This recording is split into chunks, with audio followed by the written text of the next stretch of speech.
tous. La nuit, c'est un temps mystérieux. Deux fois, tu n'as toujours pas compris pourquoi certaines nuits étaient agitées. Pourquoi tu te réveillais toujours à la même heure la nuit alors que le sommeil semblait te fuir.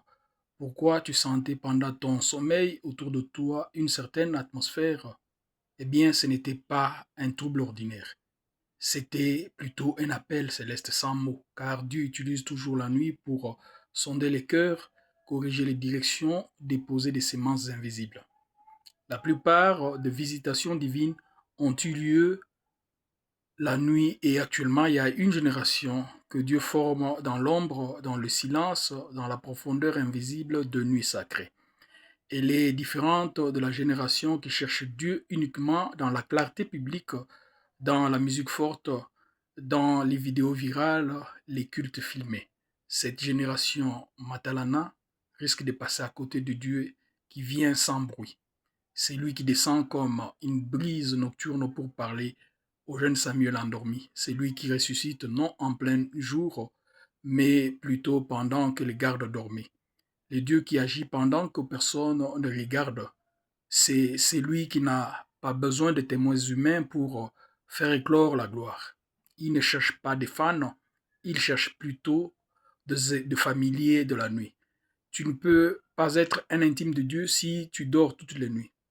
Tous ceux qu'il a appelés ont expérimenté les ténèbres de la nuit. Eh bien, les étoiles qui seront la descendance spirituelle d'Abraham lui furent montrées pendant la nuit.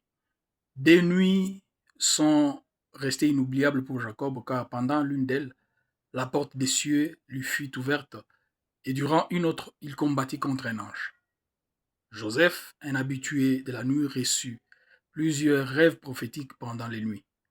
Moïse vécut des événements prodigieux pendant la nuit. David recevait les révélations de la majeure partie de ses hymnes sur sa couche. Salomon obtint la grâce de recevoir la sagesse pendant la nuit. Alors, que dirons-nous de Jésus-Christ? Sachez que tous ces intimes de Dieu ont vu ce que d'autres ne verront peut-être jamais, car il détenait le mystère de la nuit.